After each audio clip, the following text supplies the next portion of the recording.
Ấn Độ điều tiêm kích hùng mạnh răn đe đối thủ ở biên giới. Quái vật Delta tấn công Trung Quốc, dịch lan rộng nhất sau đợt Vũ Hán. Mỹ ủng hộ, Trung Quốc phản đối kế hoạch điều tra Covid-19 lần thứ 2 của WHO. Phóng viên Mỹ bị dọa giết khi tác nghiệp ở vùng lũ Trung Quốc.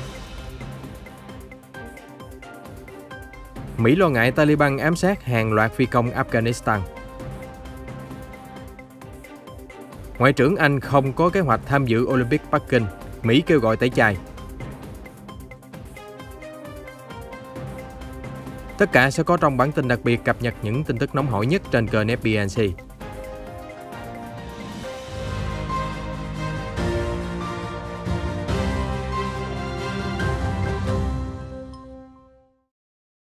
Ấn Độ vừa điều thêm 8 chiếc tiêm kích Rafale đến vùng biên giới gần khu tự trị Tây Tạng của Trung Quốc nhằm mục đích răn đe và phòng vệ, trong bối cảnh các tướng lĩnh hàng đầu hai nước sẽ bắt đầu đàm phán tiếp theo ngày mai, 1 tháng 8. Các tiêm kích mới của Ấn Độ mang vũ khí sát thương đã tập kết đến căn cứ không quân Hashimara ở Tây Bengal vào hôm thứ Tư vừa qua.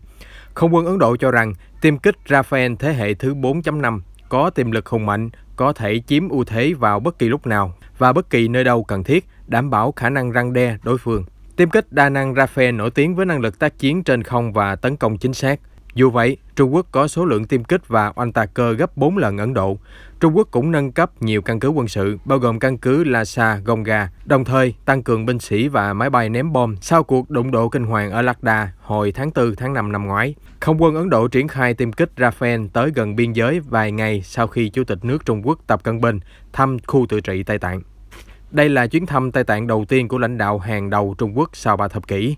Khi gặp gỡ các binh sĩ Trung Quốc đóng quân tại thành phố Lhasa của Tây Tạng, ông Tập nói cần củng cố phát triển các khu vực biên giới, tăng cường sức mạnh của quân đội và thực hiện chiến lược quân sự trong thời kỳ mới. Mùa hè, khi thời tiết ít khắc nghiệt hơn ở vùng Himalaya, cũng là lúc căng thẳng biên giới Ấn Độ và Trung Quốc bước vào giai đoạn sục sôi nhất trong năm. Trung Quốc đứng trước áp lực lớn siết chặt mọi biện pháp chống dịch khi chuỗi lây nhiễm từ sân bay thành phố Nam Kinh, tỉnh Giang Tô được cho là đã lây lan sang 15 thành phố khác chỉ sau hơn tuần ngắn ngủi. Sự lây nhiễm quá nhanh này do biến chủng quái vật Delta vốn hoành hành ở 132 quốc gia trên thế giới. Theo báo South China Morning Post, chính phủ Trung Quốc kiên quyết không để dịch tái bùng phát mạnh mẽ và đã gây áp lực khổng lồ đối với thành phố Nam Kinh và tỉnh Giang Tô, yêu cầu các quan chức nhìn nhận nghiêm túc, rút ra bài học kinh nghiệm và phán đoán chuẩn xác hơn để khống chế đợt lây nhiễm. Ổ dịch Nam Kinh hiện có hơn 200 F0, bao gồm ít nhất 30 bệnh nhân từ 15 thành phố khác, trong đó có cả thủ đô Bắc Kinh và thành phố Thành Đô, tỉnh Tứ Xuyên. Ổ dịch Nam Kinh bùng lên hồi tuần trước khi nhiều nhân viên vệ sinh ở sân bay quốc tế Lộc Khẩu xét nghiệm dương tính. Tiếp tục chiến lược chống dịch không khoan nhượng, các thành phố Trung Quốc đã cho xét nghiệm nhanh hàng chục triệu người, siết chặt các biện pháp kiểm soát bao gồm truy vết và phong tỏa. Các thành phố Chu Hải, Trung Sơn của tỉnh Quảng Đông đã xét nghiệm tầm soát diện rộng ngay sau khi phát hiện F0 liên quan đến Nam Kinh. Thành phố Ninh Hương, tỉnh Hồ Nam cũng đã đưa ra những biện pháp tương tự sau khi một cậu bé 12 tuổi tiếp xúc gần với bệnh nhân tỉnh Tứ Xuyên và cũng có liên hệ với Nam Kinh. Ở Bắc Kinh, cặp đôi dương tính sau khi đến thăm Hồ Nam khiến cho 9 khu vực dân cư phải phong tỏa. Người dân xét nghiệm 3 ngày một lần. Trung tâm Kiểm soát và Phòng ngừa Dịch bệnh Bắc Kinh kêu gọi người dân không rời khỏi thủ đô. Đại diện cơ quan này cho biết, mùa hè vốn là đợt cao điểm du lịch, có rất nhiều chuyến đi và tụ tập đông người. Tuy nhiên, mọi người không nên lơ là, chủ quan trước dịch bệnh. Chúng tôi khuyến nghị người dân tránh rời khỏi thủ đô trong thời gian tới. Xin hãy đổi địa điểm tới vùng ngoại ô Bắc Kinh cho những hoạt động ngoài trời ngắn ngày và hạn chế tụ tập quá đông người. Như vậy, nhiều địa phương Trung Quốc cũng đã không thoát khỏi sự tấn công của biến chủng Delta, được WHO đánh giá là dễ lây nhiễm nhất trong số các biến thể Covid-19 hiện nay. Trong một nghiên cứu vừa được công bố trên chuyên san Nature, nhóm chuyên gia dịch tễ học của Trung tâm Kiểm soát và Phòng ngừa Dịch bệnh tỉnh Quảng Đông Trung Quốc cho biết, những người nhiễm phải biến thể này có tải lượng virus cao hơn 1.260 lần so với biến chủng SARS-CoV-2 ban đầu. Nó rất dễ lây lan. Ngoài ra, nhóm tác giả cũng cho hay, theo ước tính hiện tại, biến thể Delta có tốc độ lây truyền cao gấp 2 lần so với biến chủng SARS-CoV-2 gốc. Người phát ngôn Bộ Ngoại giao Trung Quốc Triệu Lập Kiên cho biết, Bắc Kinh phản đối kế hoạch của WHO về điều tra nguồn gốc Covid-19 giai đoạn 2 ở đất nước tỷ dân. Ông Triệu đưa ra bình luận hôm qua 29 tháng 7, sau khi Ngoại trưởng Mỹ Antony Blinken tuyên bố ủng hộ kế hoạch tái điều tra của WHO. Ông Triệu cho rằng WHO đã điều tra và đưa ra báo cáo vào hồi tháng 3. Trung Quốc cũng đã hợp tác kiểm tra mọi thông tin cần thiết, vì vậy không nên tiếp tục gửi phái đoàn đến Vũ Hán.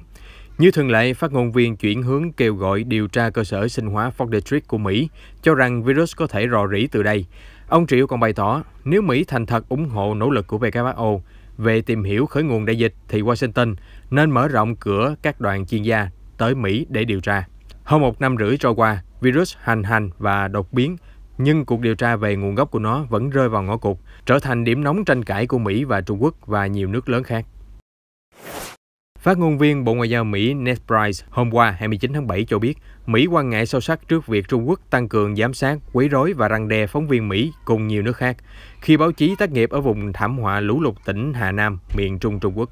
Một nhóm tổ chức của phóng viên nước ngoài ở Trung Quốc cho biết, các nhà báo BBC và Los Angeles Times thậm chí đã bị đe dọa tính mạng khi đưa tin về đợt bão lũ ngàn năm có một, khiến ít nhất 73 người chết và 13 triệu người bị ảnh hưởng. Phát ngôn viên Ned Price cho biết, chúng tôi kêu gọi Trung Quốc hành xử có trách nhiệm, thể hiện tinh thần hoan nghênh truyền thông nước ngoài khi Bắc Kinh sắp đăng cai Thế vận hội mùa đông năm 2022.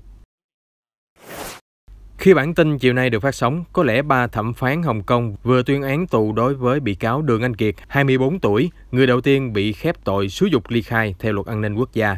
Bị cáo Đường vốn là một người phục vụ đã lái mô tô, chạy vào 3 cảnh sát chống bạo động ở đặc khu vào ngày 1 tháng 7 năm 2020, cầm theo lá cờ với dòng chữ "Giải phóng Hồng Kông, cuộc cách mạng của thời đại chúng ta". Hành động của Đường Anh Kiệt diễn ra ngay sau khi luật an ninh quốc gia có hiệu lực, khiến nam thanh niên trở thành người đầu tiên bị bắt giữ và khởi tố theo điều luật gây tranh cãi. Bị cáo Đường có thể sẽ ngồi tù nhiều năm. Như chúng tôi đã đề cập trong tin nóng FBNC, Đường Anh Kiệt bị tuyên có tội xúi giục ly khai ở phiên tòa ngày 27 tháng 7.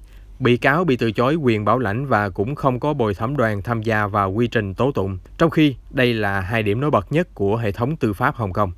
Vụ án là một dấu mốc đóng đinh vào quá trình thực thi luật an ninh quốc gia mà Bắc Kinh áp đặt lên Hồng Kông. Chính quyền trung ương và đặc khu nhiều lần khẳng định luật an ninh là cần thiết để duy trì sự ổn định của xã hội Hồng Kông.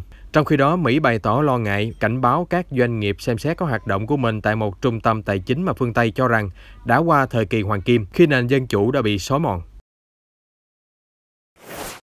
Một cơ quan giám sát của chính phủ Mỹ hôm qua ra báo cáo cho biết việc Taliban ám sát các phi công Afghanistan là diễn biến mới rất đáng lo ngại ở đất nước bị chiến tranh tàn phá. Ít nhất 7 phi công Afghanistan bị thủ tiêu trong lúc không làm nhiệm vụ suốt thời gian gần đây, do Taliban thực hiện chiến lược loại bỏ các phi công ném bom được Mỹ đào tạo. Mỹ dự kiến sẽ rút toàn bộ binh lính vào ngày 31 tháng 8, trong lúc đó Taliban đang trỗi dậy mạnh mẽ, kiểm soát đa số các quận trung tâm và các vùng biên giới quan trọng. Reuters cho biết, giới quan sát lo ngại Taliban cuối cùng sẽ chiếm được cả thủ đô Kabul.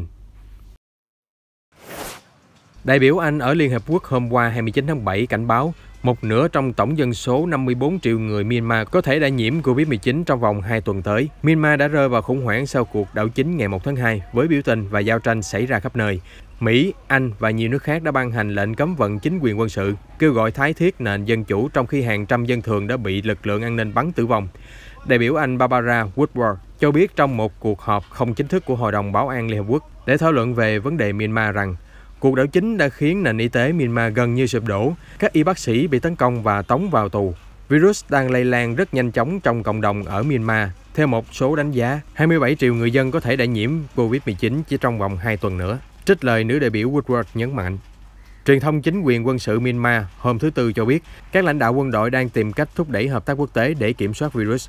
Myanmar hiện báo cáo chính thức hơn 289.000 ca nhiễm và hơn 8.500 người tử vong. Tuy nhiên, y bác sĩ và người làm dịch vụ tang lễ cho biết con số thiệt mạng trên thực tế có thể lớn hơn rất nhiều. Các lò hỏa táng đang làm việc hết công suất. Myanmar gần đây nhận 2 triệu liều vaccine của Trung Quốc, nhưng tỷ lệ tiêm chủng đến hiện tại chỉ đạt khoảng 3,2%. Ngoại trưởng Anh Dominic Raab hôm 29 tháng 7 cho biết nhiều khả năng ông không tham dự sự kiện Thế vận hội mùa đông Bắc Kinh năm 2022 do London luôn lo ngại về Trung Quốc vi phạm nhân quyền ở khu tự trị Tân Cương. Trong khi đó, Mỹ cũng đang tham vấn với các đồng minh về một cách tiếp cận chung đối với Thế vận hội Bắc Kinh, có thể kêu gọi tẩy chay sự kiện này để phản đối tình trạng ngược đãi người Duy Ngô Nhĩ ở Tân Cương. Thậm chí, một nhóm nghị sĩ Mỹ hôm 23 tháng 7 kêu gọi hủy bỏ Thế vận hội mùa đông 2022 hoặc chuyển sang một địa điểm khác, không phải là Bắc Kinh. Mặt khác, Ngoại trưởng Raab cho biết Anh Quốc không muốn chính trị hóa thể thao Và việc gửi vận động viên tham gia Thế vận hội không phải là do chính trị gia quyết định. Điều đó phụ thuộc vào Ủy ban Olympic độc lập. Các nhóm nhân quyền, nhà nghiên cứu và các quan chức phương Tây nhiều lần tố cáo Trung Quốc giam giữ, cưỡng ép lao động hơn 1 triệu người Duy Ngô Nhĩ và các sắc tộc Hồi giáo khác ở Tân Cương, ít nhất từ năm 2016. Trung Quốc đã bác bỏ mọi cáo buộc, nói rằng Tân Cương chỉ có những trung tâm đào tạo nghề để góp phần ngăn chặn chủ nghĩa cực đoan. Ô tô, đường xá, nhà cửa đều bị bao phủ trong đợt tuyết rơi hiếm thấy ở khu vực miền Nam Brazil vào đêm 28 tháng 7. Một số gia đình và du khách hào hứng khi lần đầu tiên nhìn thấy tuyết rơi. Hơn 40 thành phố ở bang Rio do Sul được dự báo sẽ có tuyết và 33 vùng dân cư đã chứng kiến hiện tượng thời tiết này. Một tài xế xe tải cho biết, tôi năm nay 62 tuổi và trước đây chưa từng nhìn thấy tuyết rơi. Điều này thật khó diễn tả. Theo công ty khí tượng Metsun của Brazil, bão tuyết có thể hoành hành trong nhiều ngày tới, sức gió tối đa lên tới 80 km/h, một hiện tượng vô cùng hiếm gặp ở Brazil và có thể dẫn tới hậu quả khó lường, ảnh hưởng đến sức khỏe và mùa màng của người dân. Chúng tôi sẽ cập nhật những sự kiện quốc tế mới nhất trong bản tin nóng phát sóng vào lúc 15 giờ hàng ngày trên kênh FBNC. Xin mời quý vị đón xem.